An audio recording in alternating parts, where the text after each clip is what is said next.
Ravi en plus que je vois une réussite de cette journée à les exposés de ce matin, qui ont été vraiment très intéressants. Ils ont touché vraiment les technologies de pointe. Donc, soit la première présentation concernant le cloud, ou les technologies cloud, soit la deuxième concernant le big data. Et en fait, pour mettre en place toutes ces technologies-là, il faut évidemment une technologie télécom. Une technologie télécom qui est la 5G. La 5G, ça permet en fait des performances très intéressantes pour répondre en fait à la mise en place de toutes ces technologies-là. Donc la 5G pour moi, c'est principalement un débit qui est très élevé, une latence qui est faible, et donc ça c'est juste pour la résumer en tant que technologie en fait. Et donc ce qui permet en fait de répondre à plusieurs applications, plusieurs types d'applications et ouvrir des marchés vers d'autres horizons, surtout avec tout ce qui est déploiement des réseaux de capteurs, des capteurs sans fil, les internets des objets, ainsi de suite. Donc voilà, donc, pour qu'on arrive à la 5G, bien évidemment, on doit avoir l'historique, on doit avoir une connaissance des différentes technologies, hein, donc à partir de 2G, 3G, la technologie actuelle 4G, je dirais même 4G+. Donc la 5G sera bien évidemment la technologie qui viendra par la suite et qui va succéder à la technologie actuelle, donc tout en ramenant des avantages au niveau de pas mal d'applications et en ouvrant le spectre d'utilisation vers d'autres types d'applications. Donc voilà, je pense que mon collègue va compléter la discussion sur ça, surtout sur l'historique, hein, pour trouver la justification de la 5G. Parce que pourquoi, on demande toujours pourquoi la 5G, peut-être ça viendra dans les questions, mais on ne peut pas séparer la 5G des autres technologies précédentes. Merci, cher Ahmed. Tout d'abord, je suis ravi de répondre à votre invitation. Je vous remercie ici pour votre effort aigu à l'initiative émanant d'un club que je tiens au cœur. C'est le club Tiennet. Ça fait 10 ans maintenant d'activité. Vous avez couronné finalement 10 années d'activité avec cet atelier. Je vous remercie vraiment. Donc, avant de répondre à la question de la 5e génération, pourquoi on parle de la génération? Donc, premièrement, lorsqu'on parle de la génération, c'est une technologie, une technique différente.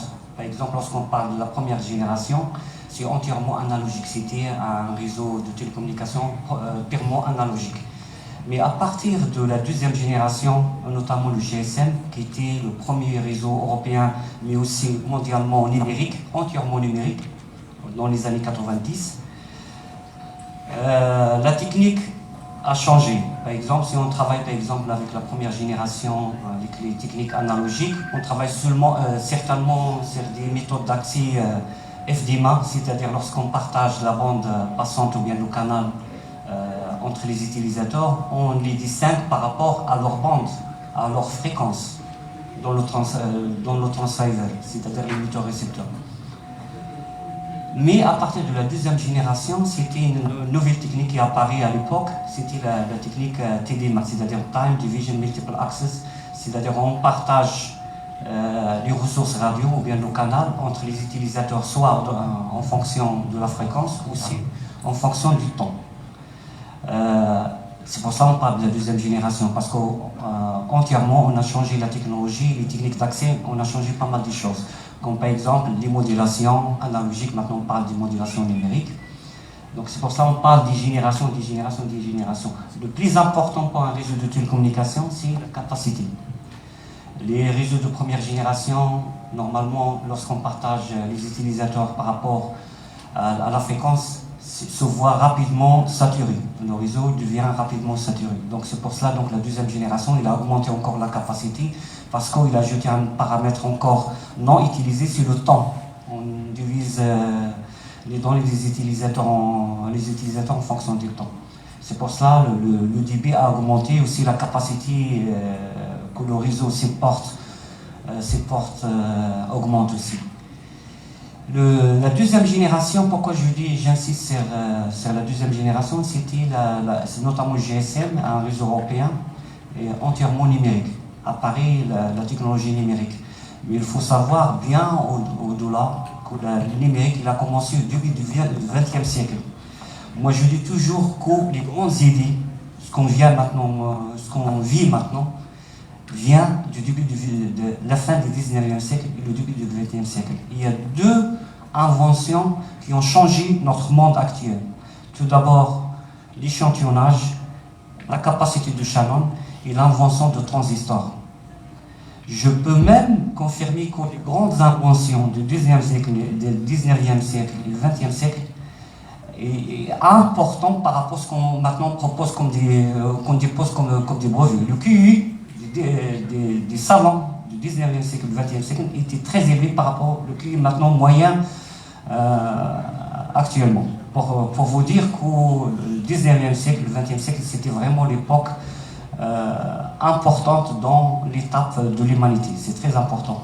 Donc il y a deux inventions. Tout d'abord, la capacité de Shannon dans la théorie de communication numérique et le traitement de l'information. Il y a aussi l'invention de transistors qui a permis donc de trouver des applications dans le champ du numérique. D'accord ? Je dis toujours que le fondamental, c'est le fondamental qui change l'avenir. Si vous voulez changer l'avenir, il faut travailler le fondamental du présent. Donc, si vous voulez innover le futur, il faut revenir à le fondamental. C'est très important. Même le fondamental, il ne peut pas trouver un champ d'application dans son temps, mais certainement avec la progression de la technologie, on peut trouver des applications comme on vit maintenant, des applications ce qui est déjà découvert depuis plus qu'à 60 ans. D'accord ? Donc la deuxième génération était entièrement numérique.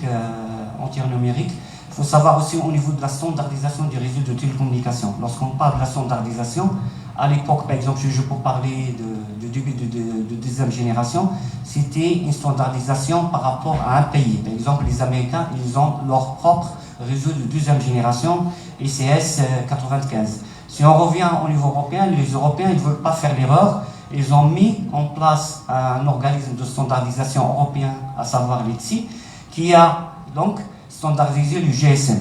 D'accord. Si on peut regarder par exemple les Japonais aussi, leur propre organisme de standardisation.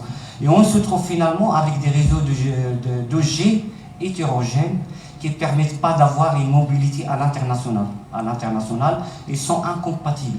Si par exemple vous avez un réseau, une station mobile 2G de GSM européen, si vous voulez par exemple en Amérique, vous êtes privé de services 2G européens parce que tout simplement les Américains déploient une autre technologie différente. D'accord. Le GSM au début seulement pour la voix et quelques SMS, mais il a évolué le GSM bien sûr, le 2G il a évolué. Le débit par exemple proposé dans la première phase de 2G c'était 9,6 kb par seconde. Mais vu l'augmentation de demande sur tout ce qui est des données, il a permis donc de pousser la 2G à évoluer elle aussi. On parle de la 2.5, on parle de GPRS, c'est-à-dire un réseau entièrement paquet au sein du réseau cœur. On parle aussi de comment augmenter le débit dans la famille de G, notamment le Edge qui a permis d'avoir un débit qui peut aller jusqu'à 400 kilobits par seconde, mais 400 kilobits par seconde à l'époque dans la voie radio, c'était un rêve. Et finalement, on se trouve au bout de la saturation de 2G. Il ne permet pas d'augmenter encore le débit. Donc, lorsque l'idée de troisième génération commence à germer, on ne voulait pas faire l'erreur de la standardisation déjà faite dans le cadre de la deuxième génération. Cette fois-ci, on a confié la standardisation de la 3G à un organisme international et neutre et indépendant, c'est la UET, c'est l'International Union of Telecommunications, qui a donc commencer la standardisation de la 3G. De la 3G.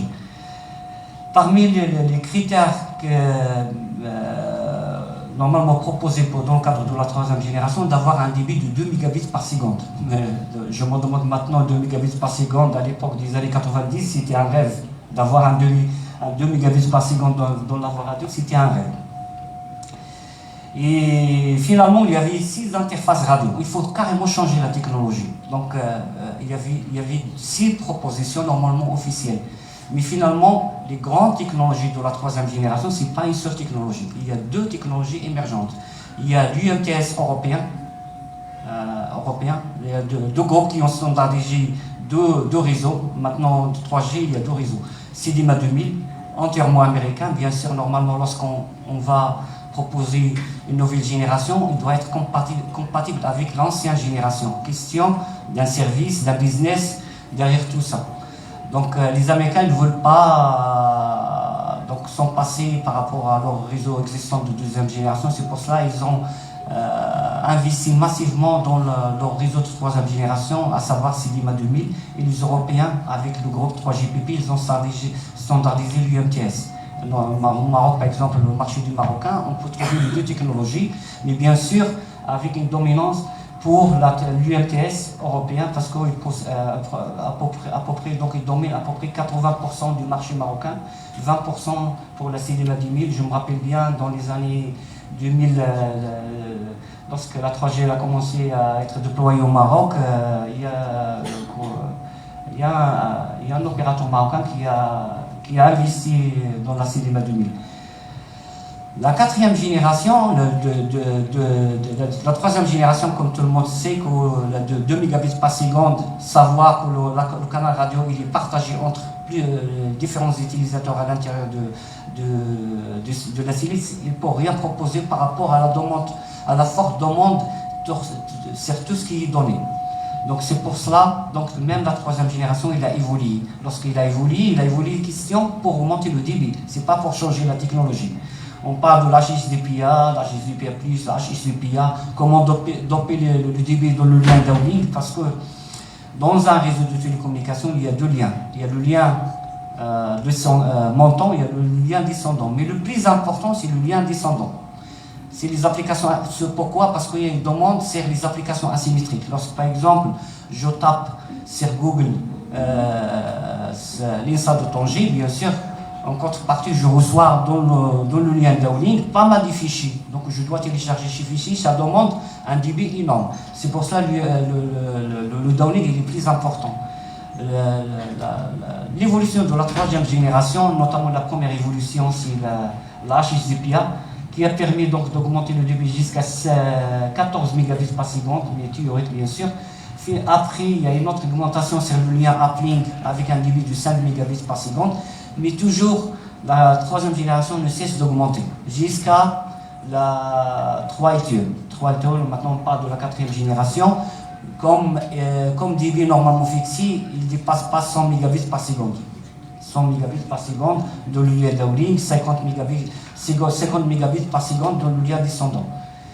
Pourquoi maintenant je parle de la 3e génération? C'est une autre technologie parce qu'il utilise la Code Division Multiple Access, notamment dans l'accès au canal. Par exemple, on a parlé de la première génération, il a utilisé la fréquence, la 2e génération qui a utilisé la fréquence de le temps. Maintenant, la 3e génération nous dit une loi, il nous dit quelque chose qui est contradictoire par rapport à la loi de la radio. On peut envoyer plusieurs données sur le même lien, sur la même fréquence et en même temps sans avoir les problèmes des interférences. Parce que le réseau de télécommunications, pour résumer, son souci majeur, c'est les interférences. La CDMA, pour distinguer les connexions de 3G, les connexions 3G, utilise une technique nouvelle, innovative à l'époque. C'était la technique CDMA, c'est Code Division Multiple Access, qui permet donc de distinguer les utilisateurs côté réception. D'accord. La 4e génération, il va utiliser donc une autre technique d'accès différente. C'est pour ça qu'on parle d'un changement de la technologie. Donc une autre gamme de technologies qu'on appelle la 4e génération, notamment comme par exemple des techniques comme la OFDM, la Single Carrier OFDMA, Multi-User MIMO, augmenter aussi la constellation des modulations, de proposer des grandes constellations, des grandes modulations. Mais la 5e génération, c'était donc la dernière étape de l'évolution des réseaux de télécommunications, la 5e génération, parce qu'au finalement, on va changer carrément la technologie de la 4e génération, notamment dans le maillon le plus sensible d'un réseau de télécommunications, c'est la technologie radio. C'est-à-dire, on va utiliser pas mal de techniques, comme par exemple Massive MIMO. On va utiliser par exemple, au lieu d'utiliser l'off-DMA par exemple comme technique, on va utiliser filtered off-DEM. Maintenant, comme par exemple le codage canal, la dernière création maintenant, la dernière invention dans le codage canal, c'est le Polar Code. On va les utiliser aussi dans l'interface radio de la 5e génération. Il n'y a pas aussi la bande passante. Parce que comme j'ai déjà mentionné que la capacité de Shannon, la bande passante a un lien direct sur le débit. Donc le problème, c'est l'encombrement de spectre radio. Le spectre radio, il est encombré par rapport à les multiples technologies qui existent sur le marché. Wi-Fi, Bluetooth, Zigbee, GSM, 3G, 4G, 2G. Donc il y a encore un encombrement dans le spectre radio. La question, comment trouver des bandes vacantes, libres, de grande taille. C'est pour ça donc la 5e génération, pour chercher ce spectre, il va augmenter en fréquence. On parle, comme pour le premier déploiement, on va parler sur la bande centimétrique, mais deuxième déploiement, il va passer vers les frontières de la bande millimeter wave. Mais la grande question maintenant, c'est lorsqu'il va passer à la 3e déploiement, lorsqu'on va entrer dans la bande millimeter wave. On aura comme débat question de au niveau l'empreinte numérique, l'empreinte écologique de numérique. On aura le temps de parler de ça. Donc voilà, grosso modo, donc, pourquoi la 5e génération, pourquoi le nom de la 5e génération apparaît, d'accord? D'accord, donc quand même c'est intéressant. Alors, je disais que quand même c'était intéressant de savoir le contexte historique de la 5G et ça aide beaucoup à savoir les bases des choses.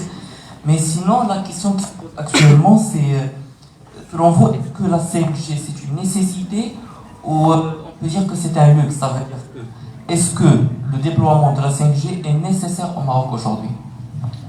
Donc, pour répondre à cette question, je voudrais aussi rebondir sur ce qu'il m'a dit mon collègue, professeur Moussaoui.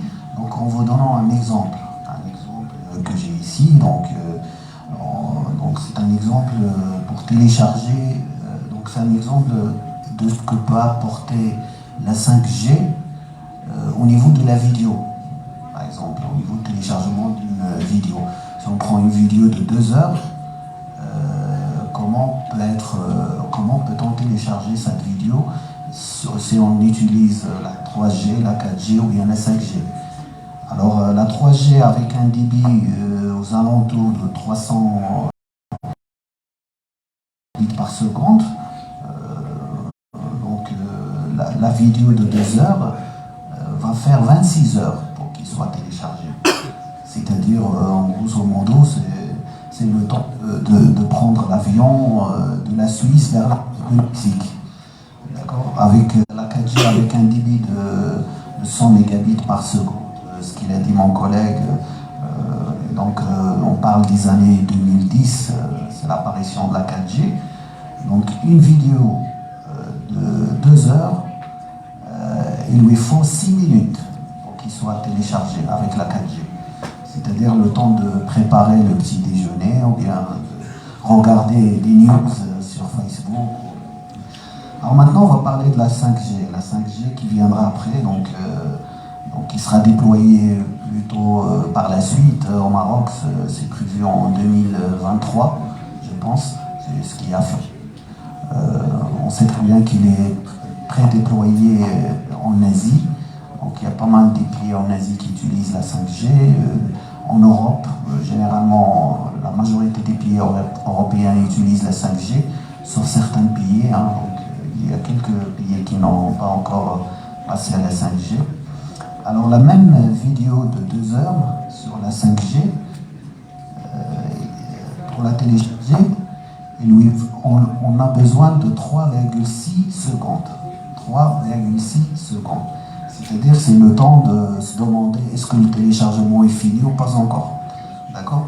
Donc on voit l'apport de la technologie, c'est clair, ça apporte des niveaux des débits qui sont extrêmement importants et aussi des retards, réduire le retard au niveau du réseau. Et ça, ce qui va ouvrir des perspectives énormes au niveau des différentes applications. Donc on sait actuellement, il y a des applications qui sont bloquées à cause de débit, parce qu'on n'a pas assez de débit, on n'a pas assez de latence, d'accord? Et donc le réseau 5G aussi, c'est un réseau qui va être beaucoup plus vaste, parce qu'il y aura l'Internet des objets dedans, d'accord? Donc c'est un réseau qui n'inclut pas seulement les communications personne-personne, mais il y a des machines qui communiquent, il y a des objets qui communiquent entre eux. Donc c'est assuré par la 5G. Donc on sait très bien, c'est-à-dire si on met dans le réseau des objets communicants, on sait très bien qu'on ne va pas seulement doubler les connexions, mais on va, je sais pas, multiplier les connexions par 10 ou même plus, parce que ça va être un réseau énorme. Et là, on revient sur les problématiques ou sur les questions qui ont été posées tout à l'heure sur la big data, sur le cloud, sur tout ça, parce que lorsqu'on a, avec un tel réseau, on imagine les données qui vont être véhiculées, etc. Et puis après, le stockage avec le cloud, les technologies cloud, etc. C'est pour ça que ces technologies, bien évidemment, émergent et facilitent, bien évidemment, l'avancement de cette technologie, de la mise en place de cette technologie.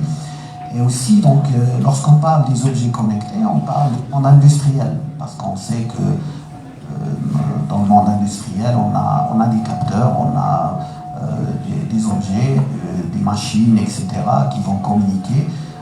Et donc là, bien évidemment, ça va être une révolution au niveau monde industriel et ça va ouvrir des perspectives énormes au niveau de rapidité de décision. D'accord? C'est-à-dire des décisions qui vont être prises à des temps vraiment réduits, et donc ce qui va vraiment faire changer les choses. D'accord? Donc ça va, avec le Covid, bien évidemment, le Covid, on se plaint toujours du Covid, voilà, et tout ce qui a généré comme conséquence sur pas mal des métiers, etc.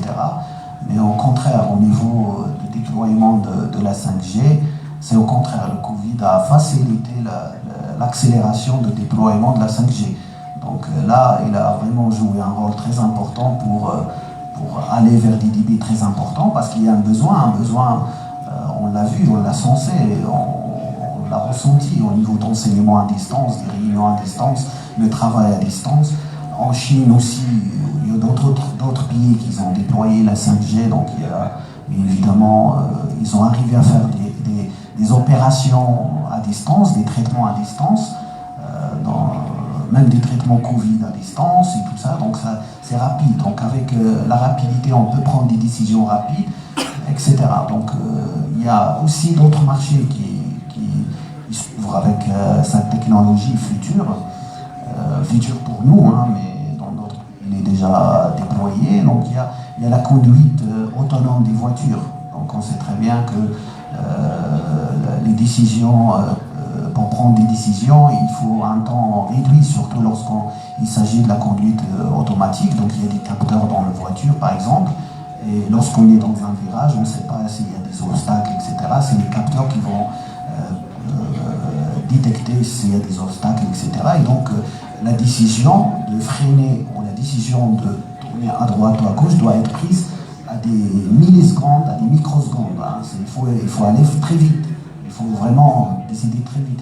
Donc c'est pour ça que ce marché-là, la conduite autonome des voitures, n'a pas pu se développer comme il fallait avec la 4G, parce qu'il y a des limitations au niveau de débit. Et je crois qu'avec la 5G, ça va ouvrir vraiment des perspectives qui sont extrêmement très très intéressantes. Donc la 5G, c'est quelque chose de très intéressant pour pour le développement. C'est pour ça qu'on voit que les pays industrialisés, ils utilisent déjà cette technologie parce qu'il y a un besoin énorme. Ça viendra petit à petit. Donc le Maroc, certainement, il va s'impliquer dans cette technologie tôt et tard pour bien évidemment accompagner cette évolution technologique existante. Je rebondis un peu ce qu'il a dit mon collègue Hamdou Qarib. Tout d'abord, pour vous mettre dans le contexte de la 5e génération, par exemple, si on peut télécharger un film de 30 gigaoctets Ultra HD, avec la 5e génération, on peut le télécharger en 10 secondes pour voir la puissance du débit que propose la 5e génération.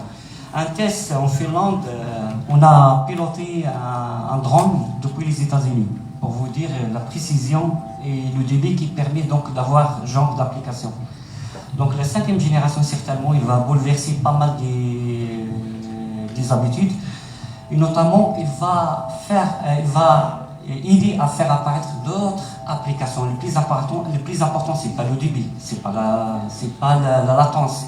Le plus important, c'est les applications qui vont venir après. D'accord? Ça, c'est le plus important. Je peux parler, par exemple, à les champs d'applications, comme par exemple, on parle de l'industrie 4.0. Ça, c'est très important. Ça va aider les entreprises. C'est pas mal de processus de gestion, de logistique, c'est-à-dire il y a pas mal des applications au niveau industriel. Je parle de l'éducation 4.0, comme par exemple champ d'application. Je parle aussi de la meeting 2.0. Ça, si vous voulez, c'est des fichiers qui vont bien sûr apparaître après, bien sûr, ils vont apparaître à l'aide de la 5e génération qui va accélérer donc leur apparition, aussi même leur champ d'application. Ça, c'est très important.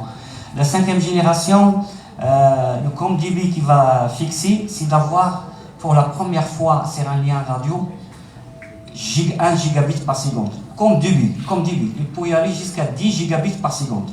Vous voyez donc cet énorme débit, normalement au débit, il est proposé seulement par la voie fibre optique. Jamais proposé dans la voie radio. Et comme je l'ai déjà mentionné, avec la 3e génération, c'était le rêve d'avoir un débit de 2 mégabits par seconde. Regardez la 5e génération, qu'est-ce qu'elle propose au-delà de 1 gigabit par seconde. C'est pas fini. On parle de la 6e génération normalement. La 5e génération, bien sûr, il va évoluer son destin, il va évoluer comme il a évolué la 2G, comme il a évolué la 3e génération. On parle maintenant de la 6e génération. Il faut chercher aussi d'autres spectres non encore exploitables, comme par exemple les spectres de terahertz. Les spectres de terahertz qui permettent d'avoir des débits à terabits par seconde. Regardez, ça c'est pas un rêve, c'est pas de la science-fiction, mais plus d'ici une décennie, on peut avoir la 6e génération, un débit qui peut dépasser 1 terabit par seconde, pour la première fois dans l'histoire des réseaux de télécommunications grâce à la terahertz. La question normalement qui doit être posée, c'est l'empreinte écologique du numérique. Ça c'est très important comme question. Pourquoi? Parce que la loi radio, lorsqu'on monte en fréquence, la fréquence, bien sûr, il aura certainement pas mal de problèmes. Il aura certainement, c'est-à-dire au niveau santé, on aura pas mal de choses donc à dire sur ce point. Il faut savoir que la 5e génération, il va augmenter le nombre des mobile stations, les smartphones, à peu près 40%. C'est-à-dire on va changer le parc mobile, téléphonie mobile, avec l'apparition de la 5e génération, comme résultat aussi au niveau de l'efficacité spectrale. Certainement, la 5e génération propose des techniques qui permettent de consommer l'énergie, notamment avec l'avancée de la technologie, mais le problème c'est la masse. Si d'ici 2024, on peut avoir 80 smartphones connectés 5G, plus l'IoT, plus 80 milliards d'objets connectés. Pour vous dire l'énorme consommation au niveau électricité, je n'ai pas parlé aussi sur la fréquence. Donc c'est ça ce que je viens de dire, c'est au niveau de la fréquence. Donc lorsqu'on augmente dans la fréquence, certainement, au niveau de santé, on aura pas mal de problèmes au niveau de santé. Mais toujours, ces études restent toujours modérées. Il ils n'arrivent pas à faire pousser leurs études parce que là, derrière tout ça, il y a tout un business derrière donc, la technologie de la 5e génération. On a parlé de la 6e génération normalement avec la terabit, mais on parle de nano network. Déjà, lorsque quelqu'un qui a posé la question dans le cadre de la conférence qui est passée avant, sur les données, question de la loi de Moore. La loi de Moore, comme déjà mentionné, normalement, la miniaturisation, on va y aller vers le quantique, comme déjà dit, vers le quantique. Ça veut dire quoi le quantique? Le quantique, c'est d'avoir un transistor à l'ordre de l'atome. On parle de la technologie Siemens, 9 nanomètres, tout ça, mais maintenant, on va y aller vers l'atome. Après l'atome, il n'y a rien. C'est l'espace le plus, c'est-à-dire le point le plus réduit dans l'univers, c'est l'atome. Donc on peut arriver à faire des machines moléculaires. Donc on parle de la technologie quantique.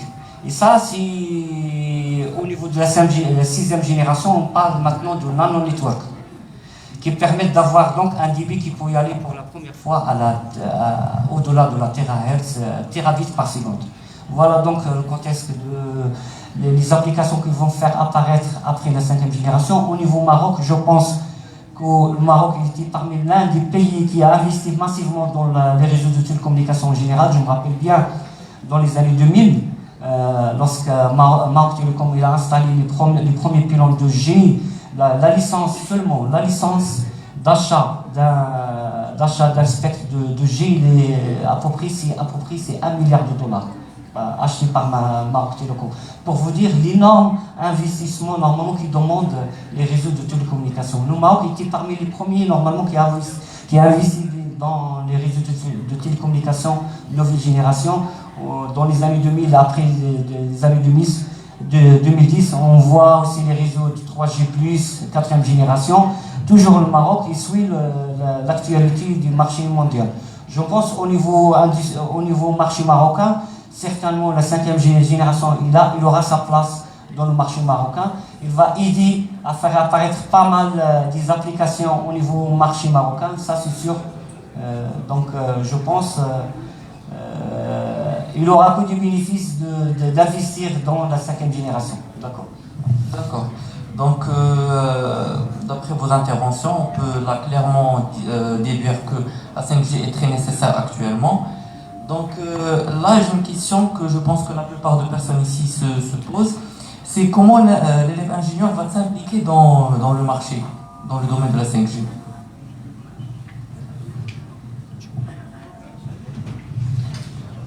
Alors, avant de répondre sur cette question, je voudrais rebondir sur des choses qui ont été dites. Donc, certainement, il y a une nuisance au niveau des fréquences. Les fréquences, parce qu'on sait très bien la dangerosité des fréquences très élevées, surtout dans la bande millimétrique. Donc, le rayonnement électromagnétique devient très intense, ce qui fait que ça peut créer un danger. Mais ça reste toujours la face cachée. Les opérateurs, certainement, ils vont pas faire des études là-dessus. Donc, nous, en tant que chercheurs, c'est clair, ces choses-là sont bien confirmées. Donc, il y a bien évidemment des nuisances, même qui ne sont pas très néfastes. Donc, ça dépend des individus. Par contre, ce qui était remarqué au niveau de la déploiement de la 5G actuellement en Europe, c'est l'utilisation de d'autres bandes. Donc il y a d'autres pays, généralement il y a des bandes basses, des bandes moyennes et même des bandes hautes. Donc la majorité de ce qui est déployé actuellement au niveau de la 5G, c'est les bandes moyennes, on va dire, et les bandes basses. Les bandes basses, lorsqu'on parle... Pardon ? 3,5 giga. Voilà. C'est-à-dire lorsqu'on parle des bandes moyennes, c'est-à-dire les bandes autour de 3,5 gigas, etc. Donc il y a même des pays qui utilisent des bandes un peu plus bas, aux alentours des bandes GSM. Donc c'est pas la bande GSM, mais aux alentours de 7 mégas ou quelque chose comme ça. Donc ça, ce sont des fréquences qu'on a l'habitude d'utiliser, et c'est des fréquences qui sont déjà utilisés par d'autres normes de communication et que ça, généralement, il n'y a pas d'effet sur la santé. Donc les bandes les plus élevées, soit la bande centimétrique ou la bande millimétrique. La bande centimétrique, c'est la bande aux alentours de 26 GHz. La bande millimétrique, c'est les 60 GHz. Donc c'est plutôt utilisé pour surtout la bande millimétrique. On sait très bien qu'il y a l'absorption atmosphérique, ce qui pose un vrai problème de déploiement à grande distance. Donc ça va être généralement utilisé pour les réseaux de capteurs, ou les internets des objets. Donc c'est plutôt ça. Donc c'est pour des réseaux, on va dire, de courte portée. Donc il y a ça, cette question-là des fréquences et des bandes. Après, maintenant, l'émergence de la 5G, c'est selon les moyens. Lorsqu'on pose la question, est-ce que le Maroc va aller vers la 5G ou pas, donc la réponse a été claire. Bien évidemment, le Maroc n'a pas le choix, il doit aller vers la 5G, mais ça viendra selon le besoin. Maintenant, avec la 4G, pour les applications qu'on utilise quotidiennement, répond parfaitement à ce qu'on demande comme client, on va dire. Mais certainement, après, ça deviendra il y aura une nécessité, il y aura un besoin. Le besoin va changer avec les multitudes d'applications. Donc voilà, c'est comme dans les autres pays, les pays européens, les pays asiatiques. Donc c'est plutôt les pays asiatiques qui sont actuellement qui utilisent le plus la technologie 5G. Donc bien évidemment la 5G viendra, et après il y aura bien évidemment, il n'y aura pas seulement la 5G, il y aura aussi par la suite la 6e génération qui va mettre en évidence ce qu'on appelle la communication satellitaire. Et ça va ouvrir aussi d'autres perspectives. Donc les pays actuellement qui déploient déjà la 5G, ils commencent déjà à penser à la 6e génération. Donc c'est clair, parce que l'évolution technologique va très rapide. Donc il y a toujours la courbe de Moore, ou la loi de Moore. Et toujours on vient au transistor, et toujours aussi on parle sur la partie système qui doit accompagner ce développement, parce que le support télécom doit suivre cette évolution.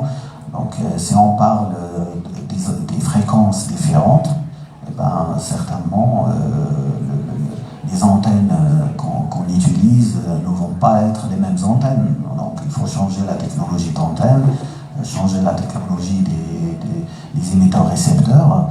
On sait très bien que pour déployer la 5G, on doit changer notre téléphone. Nos téléphones mobiles, ils captent plus la 5G, donc il faut acheter un autre téléphone. Donc c'est toute une business autour. Donc c'est toute une technologie qui se développe, et voilà, elle se développe au niveau software comme au niveau hardware. Donc certes que là les ingénieurs trouveront leur compte et leur partie de participation dans cette évolution, soit au niveau de la conception analogique pour les ingénieurs qui font de la conception des supports télécoms, soit pour les ingénieurs qui font le déploiement ou bien l'utilisation de cette technologie. Donc certes, comme on l'a vu avec la 4G, donc il y a une vague qui a le déploiement de la 4e génération. Donc il y avait une demande massive, et comme on le ressent pas très loin, donc avec le déploiement de la fibre optique. Donc là aussi, on a vu qu'il y a une forte demande sur cette technologie-là, et donc on suit ça là au niveau de stage de fin d'études, soit au niveau aussi de recrutement. Donc les postes de recrutement, il y a de plus en plus actuellement sur la fibre, parce que la technologie fibre, elle est en plein déploiement actuellement. Et donc, je parle sur le marché marocain. Voilà. Et certainement, la 5G prendra la place par la suite. Et donc, je pense que là, on doit, autant qu'on est des enseignants dans une école d'ingénieurs, on doit être préparé pour cette technologie. Il faut déjà préparer les ingénieurs sur cette technologie, bien évidemment, pour qu'ils trouveront une place dans ce marché-là lorsqu'il va être lancé et bien évidemment lorsqu'il va s'ouvrir, et pour bien évidemment participer à ce déploiement de ce réseau. D'accord. Donc,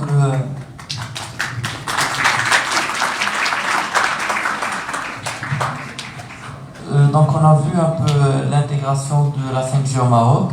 Et donc, selon votre expérience, est-ce que vous pensez que la formation académique ici au Maroc, est-ce que c'est une formation qui est suffisante pour acquérir un profil ingénieur 5G ou on a toujours besoin de formation à l'extérieur? Oui, donc pour la question au niveau de la formation, normalement, par exemple, le réseau des INSA, normalement, on forme des ingénieurs généralistes en général. Donc, il ne faut pas dire qu'un ingénieur généraliste, c'est quelque chose de péjoratif. Au contraire, si vous voulez quelqu'un avoir une large vision, il doit être généraliste. Un spécialiste, plutôt, c'est quelqu'un qui connaît sa spécialité, il connaît un petit point dans le champ de vision. Mais un généraliste, c'est quelqu'un qui a une vision 360. Ça, c'est très important. Pourquoi je dis qu'un généraliste, pourquoi on forme des généralistes par rapport au marché marocain? L'économie marocaine, normalement, tout le monde sait, un PIB qui ne dépasse pas 100 milliards de dollars. Donc si je compare, par exemple, le PIB marocain avec le PIB français qui dépasse 2,4 trillions de dollars, ou bien ça arrive à 3 trillions de dollars, donc il faut multiplier x 50 pour arriver au PIB. Donc on voit que l'économie française est pas absorbée, donc différentes spécialités, sachant qu'ils travaillent sur la recherche-développement. Lorsqu'on parle des grandes multinationales, ils font de la recherche-développement. Au Maroc, on n'a pas encore arrivé donc à ce point de faire vraiment une économie qui se basée sur la recherche-développement pour absorber vraiment différentes spécialités dans le domaine de l'ingénierie. C'est pour ça donc on reste toujours généraliste. Mais cela se dit que le marché marocain il est en train de progresser doucement, sachant qu'il y a pas mal de divisions maintenant au niveau national qui visent à travailler sur donc, pas mal du champ de sciences, soit au niveau industriel, soit au niveau scientifique. Peut-être dans l'avenir qu'on aura besoin vraiment massivement à des profils ingénieurs spécialisés dans un domaine. Voilà, donc grosso modo. Mais le plus important généraliste, ça veut dire quoi? On peut travailler sur polyvalent, on travaille sur pas mal de projets. On est polyvalent, on travaille sur pas mal de projets. Voilà. Donc, juste pour compléter la réponse de mon collègue, et pour être évidemment concret, donc, il faut savoir que dans notre école et surtout dans la filière télécom réseau, on forme des ingénieurs, donc ça fait un moment qu'on forme des ingénieurs, et nos ingénieurs actuellement, ils travaillent sur la 5G. Donc il y a des entreprises, je ne vais pas citer les noms des entreprises pour ne pas faire de la jalousie. Donc normalement, il y a une boîte à Rabat qui recrute massivement nos ingénieurs et vient même faire des campagnes de recrutement à l'école. Je pense que les élèves vont la connaître, et que nos élèves, ils font des stages PFE et même après ils sont recrutés et qui travaillent sur la 5G pour la France, c'est-à-dire pour des boîtes françaises. Donc ils font avec les compétences qu'ils ont actuellement à l'école, évidemment. Donc ils travaillent sur ça et donc ils font de dimensionnement, de déploiement, ils essaient même de résoudre des problèmes, etc. Donc ils ont les data, la data elle est envoyée de la France, ils font le traitement là-bas, dans leur centre à Rabat, donc ils ont 2 ou 3 centres, et donc ils font le traitement sur, c'est-à-dire que les compétences acquises à l'école, voilà, ils permettent nos ingénieurs de travailler sur cette technologie sans problème.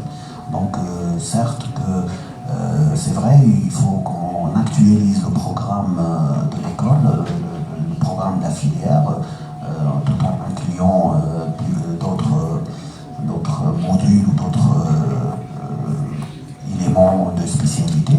Mais cela dit, le profil actuel, il marche, il donne un effet.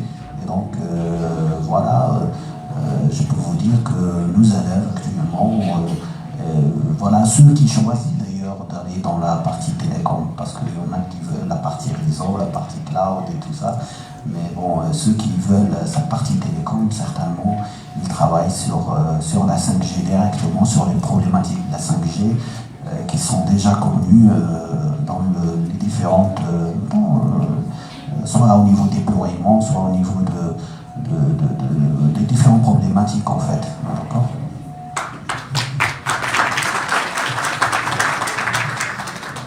D'accord, donc je vous remercie pour votre intervention. Donc on peut voir qu'on a touché un peu la majorité des points sur cette nouvelle technologie qui arrive prochainement au Maroc. Donc je crois qu'on a répondu sur la plupart des questions que les étudiants se posent. Et finalement, je veux savoir, est-ce qu'il y a des questions? Est-ce que quelqu'un a des choses à demander à nos professeurs?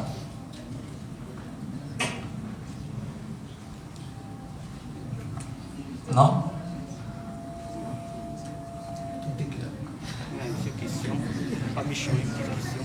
Donc, je vous remercie. Il a posé toutes les questions. Il nous a rien ici. Donc, je vous remercie. Il y a des questions. Merci. Je voulais juste savoir, par rapport à la 5G, vous dites que le Maroc est en train de se positionner pour déployer la 5G. Est-ce que c'est la 5G chinoise ou c'est la 5G... Vous êtes prêts pour répondre? Voilà. Tout le monde sait que, par exemple, au Maroc, Huawei il a investi massivement au Maroc au niveau infrastructure télécom. Le Maroc, c'est un partenaire.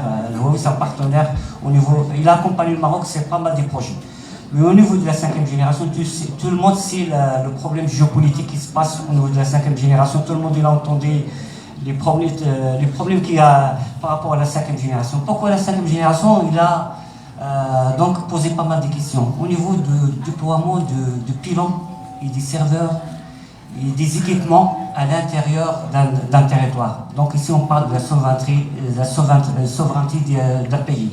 C'est pour ça, par exemple, les Occidentaux, notamment les Européens, les Américains ne veulent pas vraiment adhérer à la 5e génération des Chinois. Même les Européens, même il y a une coalition entre déclarée officiellement les États-Unis, l'Australie, le Japon et d'autres pays pour interdire la technologie de la 5e génération, pour que tout simplement, c'est comme un cheval de Troie à l'intérieur de votre... notamment pour les pays qui ne connaissent pas vraiment la cybersécurité, ils ne connaissent pas... donc ils posent pas mal de problèmes au niveau de la souveraineté. Donc ici on parle des données. On parle des données d'un peuple, des données au niveau économique, au niveau social, au niveau politique.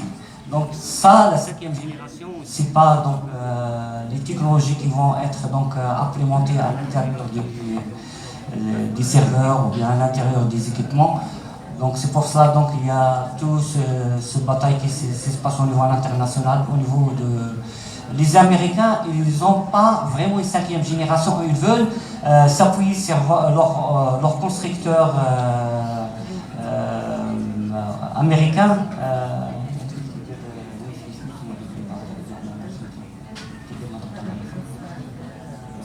Cisco, oui.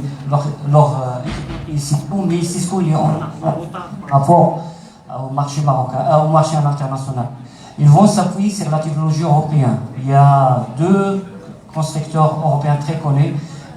Le premier, c'est Ericsson avec Nokia. Sachant qu'Ericsson, il a déjà acheté Alcatel-Lucent en 2015. Donc je pense que les Européens, ils ont une technologie de leur cinquième génération. Les Américains ils vont s'appuyer sur l'avance des Européens pour donc acquérir donc la technologie de la cinquième génération. Mais le Marocain massivement au Maroc. Il a même accompagné les grands projets sectoraux du Maroc. Donc je pense, je ne sais pas, je n'ai pas d'informations, mais je pense que la Huawei va être un partenaire de la cinquième génération ici au Maroc. Voilà. Ça veut dire qu'après avoir soulevé le problème de souveraineté du stockage des données, on a quand même un petit problème de souveraineté au niveau du réseau, donc il y a des données qui circulent. En fait. D'accord. La France, par exemple, je donne l'exemple de la France. La France, Huawei, il a déjà un centre de recherche-développement en France. C'est mathématique et algorithmique. Ils investissent un grand centre de recherche. D'ailleurs, le directeur, c'est Debah Marwan. C'est un centre qui investit sur la cinquième génération et l'intelligence artificielle. Les Français, par rapport à leur expérience avec Huawei, qu'est-ce qu'ils ont fait? Ils ont fait avancer leur loi, par exemple, aucun équipement ne soit donc déployé à leur territoire seulement en accord avec une agence française avec un contrat CDD allant de 3 ans à 8 ans. Peut-être renouvelable, peut-être non renouvelable. Mais l'équipement avant l'entrée au territoire, il doit être examiné par un comité, d'experts de domaine pour voir l'équipement, est-ce qu'il est valable ou il n'est pas valable. Question, il faut penser à innover au niveau des lois, par exemple au Maroc, question pour sauvegarder la souveraineté nationale du Maroc. Voilà. Monsieur, bonjour. Merci à nos professeurs. Monsieur, aussi, la 5G est très bénéfique, a des bénéfices. Pourquoi quelques pays ne l'adoptent pas? Est-ce qu'il y a des dommages à notre santé? Bon, juste pour rebondir sur ce qui a été discuté tout à l'heure, question de souveraineté, etc. Cette question-là, il est même demandé en Europe. La France actuellement, il a ce grand problème. La France ne détient que 10% de ses données. Toutes ces données sont à l'extérieur. Et les données qu'il détient, c'est de la défense. C'est vraiment... et qu'il a du mal à les stocker. Donc voilà, ça c'est une question générale avec la mondialisation. Donc le Maroc ne sort pas de ce lot, hein, donc c'est clair, on est pas mal barré quand même. Hein, donc même qu'on a un petit peu de retard, mais ça va. Donc c'est clair, Huawei il s'impose parce que c'est lui qui a mis en place la 5G, c'est lui qui est on va pas faire de la pub pour Huawei aujourd'hui, mais c'est eux qui sont prêts pour déployer la technologie avec un prix raisonnable. Donc on sait très bien, donc voilà, il y a une concurrence dans le marché, et puis voilà, donc c'est pour ça que je confirme ce qu'il a dit mon collègue. On ne sait pas encore le Maroc, il va opter par quelle technologie, est-ce qu'il va opter par cette technologie ou autre, mais certes que si on voit les données, c'est la plus favorable. Hein. D'ailleurs, le Maroc, même avec le Covid, il a adopté les vaccins chinois, hein, donc voilà, pourquoi pas ne pas adopter. Alors maintenant, question sécurité, on sait la Chine, hein, donc lorsqu'on on prend une technologie chinoise, on doit être prêt à tout, hein, donc là il faut se préparer, donc voilà. Bon, question, pour répondre à la question, rappelle-moi s'il te plaît. Pourquoi quelques pays n'adoptent pas la 5G? D'accord, ok. Donc c'est vrai, la 5G c'est un besoin, c'est un besoin. Peut-être certains pays ils ne trouvent pas le besoin actuel, d'accord, c'est-à-dire les implications, les besoins, parce que pour faire un changement de 4G à 5G, tout ça, ça nécessite des moyens financiers, etc. Et de la mobilisation, d'un investissement, d'accord, et de la rentabilité. Est-ce que aujourd'hui, si on bascule vers la 5G, les gens sont capables de changer tous leur téléphone mobile, d'accord? Ça, voilà, on sait la situation économique, on sait, etc. Donc il y a beaucoup de choses. Il y a un enjeu au au niveau budget, au niveau financement, et aussi le temps. Là, si on regarde la carte de déploiement de la 5G, on voit que les pays industrialisés qui sont passés à la 5G, comme la Chine, le Japon, etc. Parce qu'il y a les États-Unis, le Canada, l'Europe, on va dire la majorité de pays, sauf le Portugal. Le Portugal n'est pas encore en 5e génération. Il y a aussi quelques pays européens de l'Europe de l'Ouest, pardon. Donc voilà, c'est un besoin industriel. Est-ce que nous, au Maroc, on a un besoin industriel pour basculer vers la 5G? Peut-être que ce n'est pas encore prêt pour aujourd'hui ou pour... voilà, mais ce qui est prévu théoriquement, si on parle théoriquement, la 5G au Maroc, c'est 2023. D'accord, ça a été, je pense, ils ont prévu 2021, c'est ça. Ça n'a pas marché peut-être avec les problématiques avec Covid, etc. Ça fait retarder les choses. Maintenant, c'est prévu pour 2023. Donc, il y a ça, il y a les problématiques qui ont été posées par mon collègue, la question géopolitique, la question des données, la question de choix des opérateurs, etc. Donc, c'est tout ça, ça fait retarder les choses. En Afrique, en fait, il n'y a que l'Afrique du Sud qui a commencé le déploiement de la 5G. C'est le seul pays en Afrique qui commence à déployer cette technologie. J'espère que le Maroc sera, comme toujours, parmi les premiers qui utilisent cette technologie-là. Oui, la question au niveau du déploiement de la 5e génération, deux questions normalement, c'est l'empreinte écologique du numérique qui va s'imposer comme débat. Là, ça c'est très important, la question de l'empreinte écologique.